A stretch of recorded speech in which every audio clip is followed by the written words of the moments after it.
कुछ ऐसी बनी कि तारकासुर द्वारा भेजे गए उनके पंचासुरों ने महादेव पुत्र कुमार को चारों ओर से घेर लिया।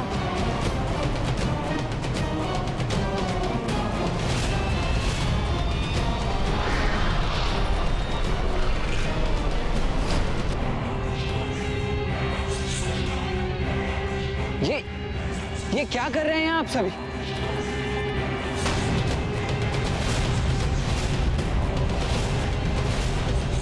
ये क्या? इन असुरों ने तो कुमार को बंदी बना लिया। कौन है ये मायावी और कैसा छल है ये? मुझे तो इतने अंधकार में कुछ दिखाई भी नहीं दे रहा। ये कैसा अप्रिय आभास हो रहा है मुझे, जैसे मेरी श्वास ही बाधित हो रही हो। मेरा पुत्र अवश्य किसी संकट में है।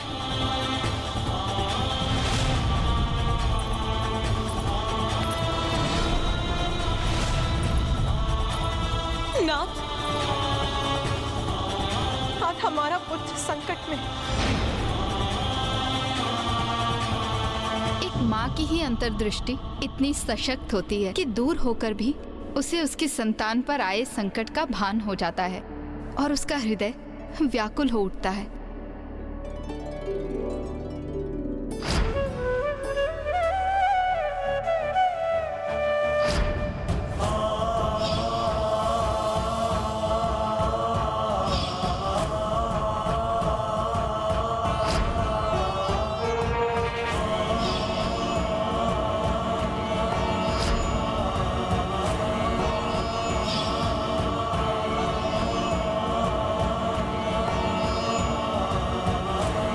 ब्राह्मण देवता, आपके नेत्र नम क्यों हो गए? कितना अद्भुत स्नेह संबंध होता है ना एक माता और पुत्र का। माता पार्वती की तो उनके पुत्र से भेंट तक नहीं हुई थी, किंतु जैसे ही कुमार पर संकट छाया, माता को उसका आभास हो गया। हाँ, संतान के प्रति माता का अनुपम प्रेम तो संपूर्ण प्रकृति में सबसे अनूठा है।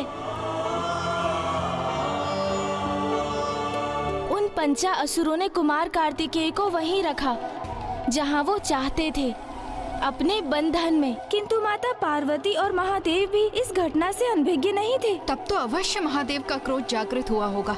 वो चाहते तो अपनी क्रोधाग्नि से क्षण भर में पंचासुरों को भस्म कर देते, है ना ब्राह्मण देवता? तो फिर क्या किया महादेव ने? कुछ उन्होंने कुछ नहीं किया। तो फिर महादेव पुत्र ने अपनी रक्षा कैसे की ब्राह्मण देवता?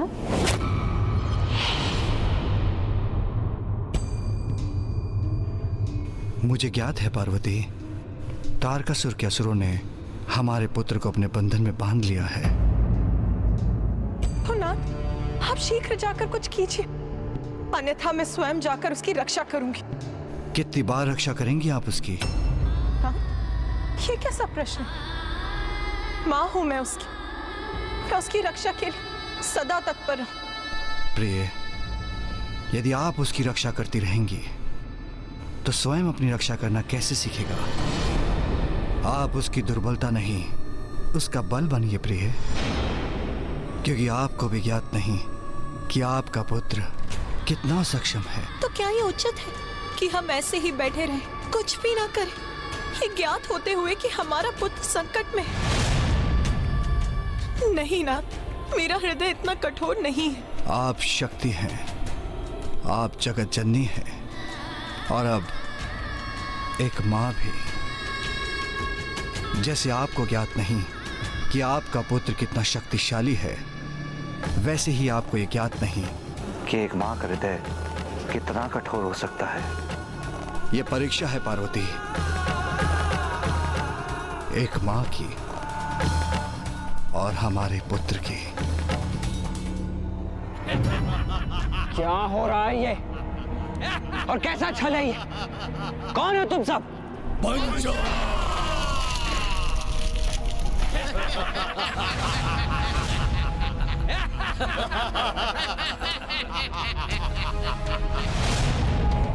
मुझे यहाँ क्यों फंसाया है तुम लोगों ने?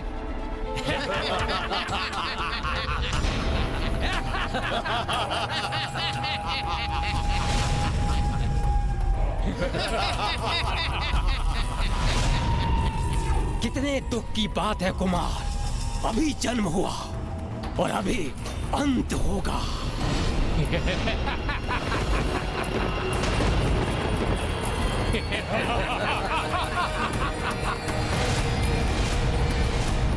मुझसे क्या शत्रुता है तुम्हारी? मैं तो तुमसे परिचित भी नहीं हूँ। किंतु हम परिचित हैं तुमसे, और इतना ही हमारा परिचय पर्याप्त है। हम काल हैं तुम्हारे, हमारी गुफा को भेद कर बाहर निकलना असंभव है। क्योंकि असुर गुरु शुक्राचार्य से वरदान प्राप्त है हमें। पंचासुर है हम पांचों की इस गुफा में बंदी, कोई भी यहाँ से मुक्त नहीं हो सकता।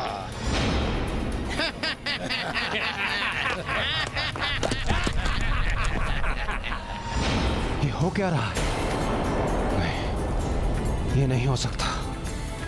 कुमार को शीघ्र ही गुफा से बाहर आने का कोई उपाय ढूंढना होगा।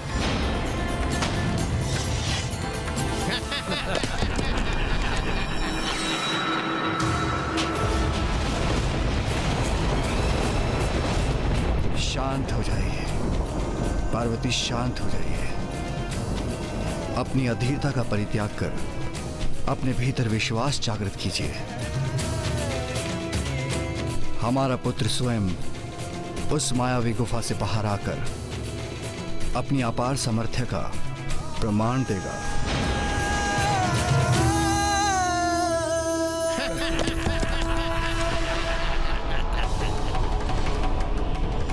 कुछ तो उपाय अवश्य होगा इस गुफा से बाहर निकलने का।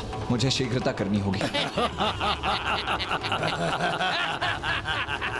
उचित है, तुम्हारा नेत्र बंद करना ही उचित है, क्योंकि अत्यंत भयंकर होती है मृत्यु। और तुम ठहरे नीरे कोमल हृदय बालक, मृत्यु दर्शन बहुत कष्टदायी होगा तुम्हारे लिए। तुम्हारा अंत निश्चित है कुमार, क्योंकि हम पंचासुरों को मिला वरदान निरर्थक नहीं हो सकता।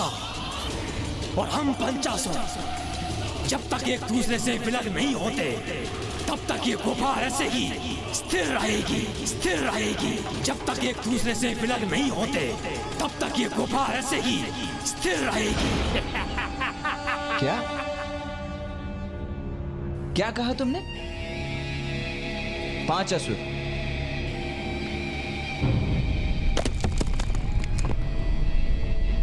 किंतु तुम 5 कहां हो? तुम तो 4 ही हो।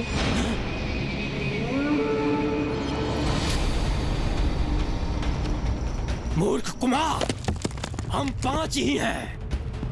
नहीं नहीं, असत्य कह रहे हो तुम। मिथ्या है तुम्हारे वचन।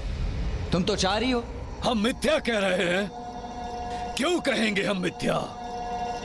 असत्य तो तुम कह रहे हो, और सत्य ये है कि हम 4 नहीं 5 हैं। 5। मिथ्या वचन कहने वाले असुरों का तनिक भी विश्वास नहीं है मुझे। मुझे ज्ञात है, मैंने गिना था तुम्हें। तुम 4 ही हो, अन्यथा प्रमाणित करो, प्रमाणित करो अपनी संख्या।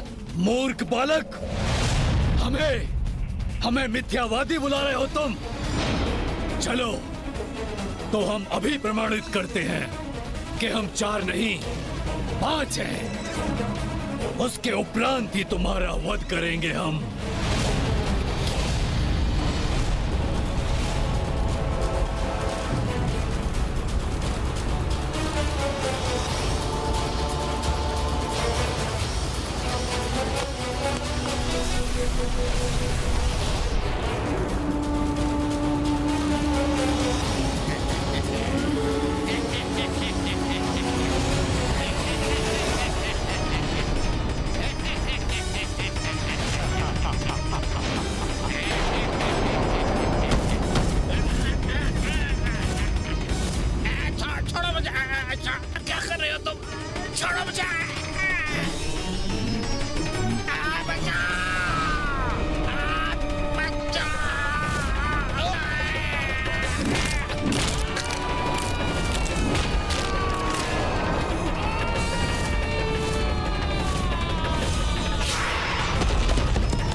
लो, वरदान तो तुम 5 को प्राप्त हुआ था ना, किंतु अब तो मात्र 4 ही रह गए हैं। और तुम 4 एक साथ आकर गुफा का निर्माण नहीं कर सकते।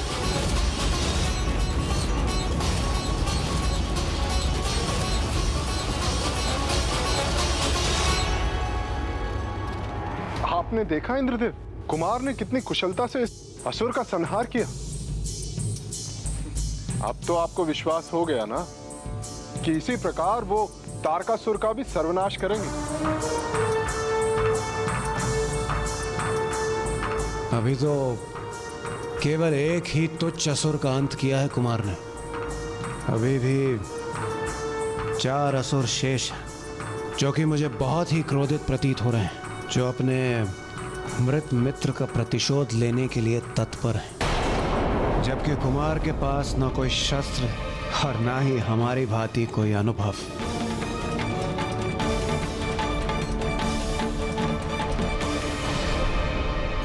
उचित कहा कुमार तुमने। हम 4 गुफा का निर्माण नहीं कर सकते, किंतु हम भी दिखाएंगे कि हम 4 क्या कर सकते हैं।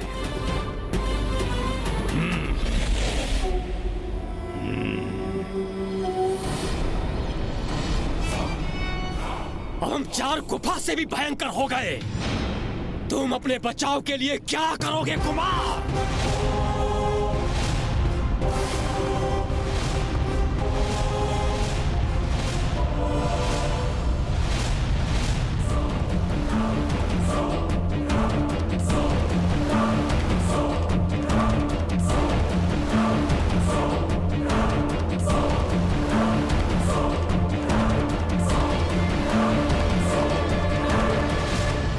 स्वामी, कोई आयुध नहीं है मेरे पुत्र के पास, और उन असुरों के 8 हाथों में 8 घातक आयुध।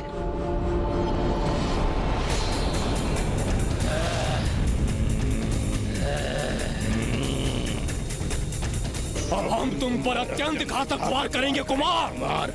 अंत तो तुम्हारा निश्चित है।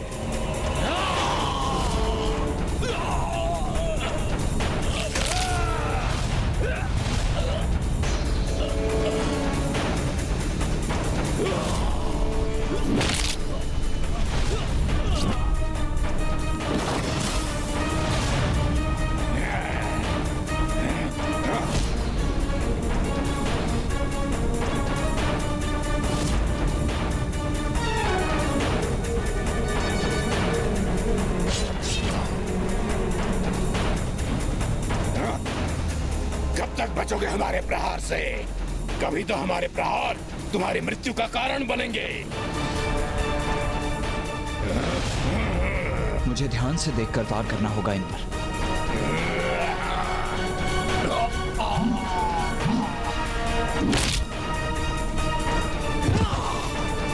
बहुत हुआ कुमार, अब तुम्हारी मृत्यु से हम इस क्रीड़ा का अंत करेंगे।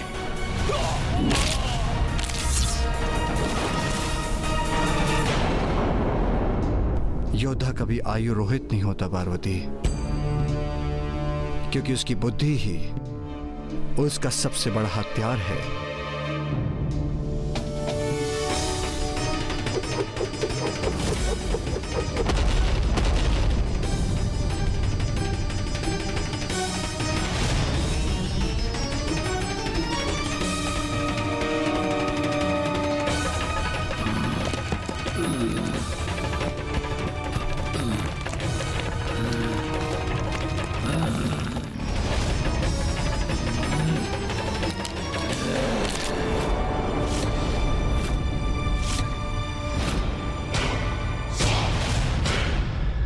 कैलाश जाना है तो हम पहुंचाएंगे, किंतु जीवित नहीं, मृत।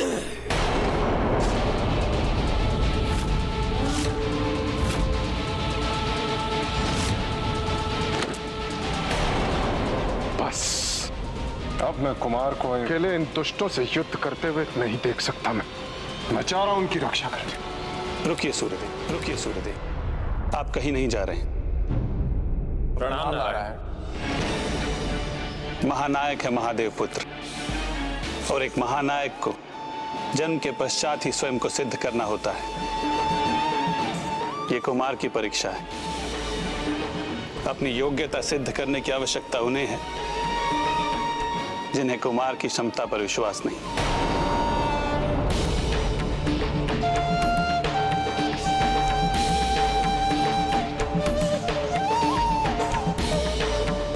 रुको,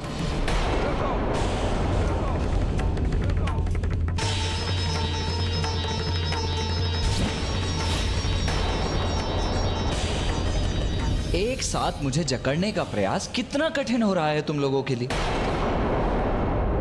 तुम सभी एक बार निर्धारित क्यों नहीं कर लेते कि तुम में से कौन मुझे अपनी भुजाओं में जकड़कर मेरा वध करेगा?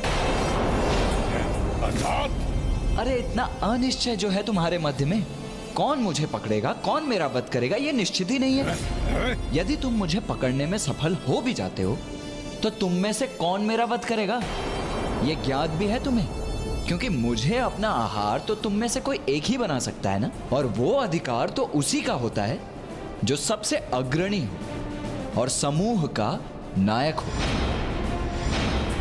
तो सर्वप्रथम ये निर्धारित कर लो कि तुम में से यहां नेतृत्व कौन कर रहा है।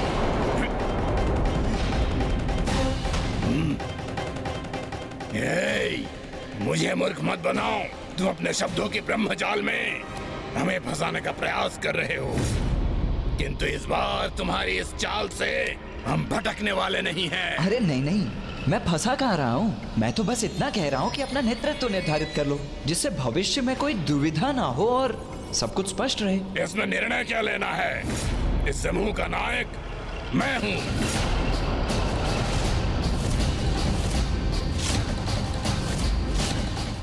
मैं नायक हूँ।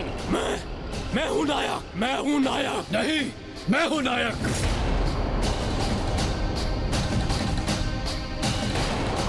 नायक मैं हूँ। मैं हूँ नायक। मैं हूँ नायक। मैं हूँ नायक। मैं हूँ नायक। अच्छा ठीक है, शांति शांति शांति शांति। पूर्ण अनिश्चय की स्थिति है तुम्हारे मध्य में। अरे सर्वप्रथम ये निश्चित तो कर लो कि कौन है नायक और कौन मेरा वध करेगा। तब तक मैं थोड़ा विश्राम कर लेता हूं। मैं हूं नायक। एक बार सुर तो रहा नहीं, द्विधा सुर तो मैं हूं ना, तो नायक मैं हूं ना। क्यों? तुम क्यों हो गए हमारे नायक? हमारे समूह में सबसे बलशाली मैं हूँ, इसलिए इस समूह का अग्रणी मैं ही रहूंगा। कैसा नरकल प्रलाप है ये? बुद्धि तो सर्वाधिक मेरी कुशाग्र है, तो नायक तो मैं ही रहूंगा ना। शांत हो जाओ तुम सभी।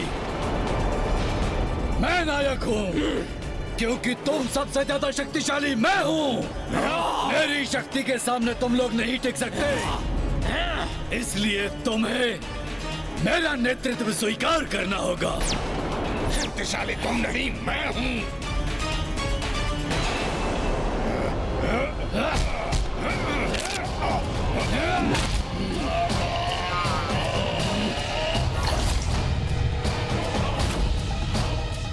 अभी देखता हूँ कैसे नायक हो तुम।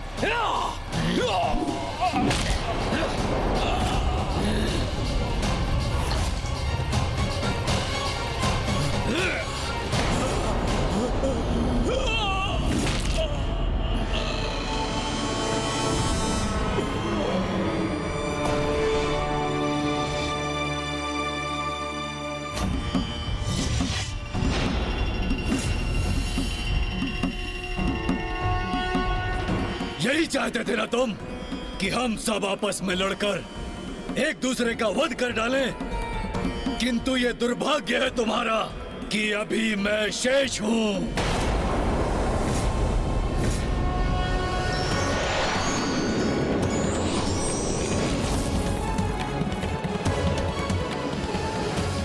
मूर्ख बालक, मैं अकेला ही तुम्हें कुचलकर तुम्हारा वध करूंगा।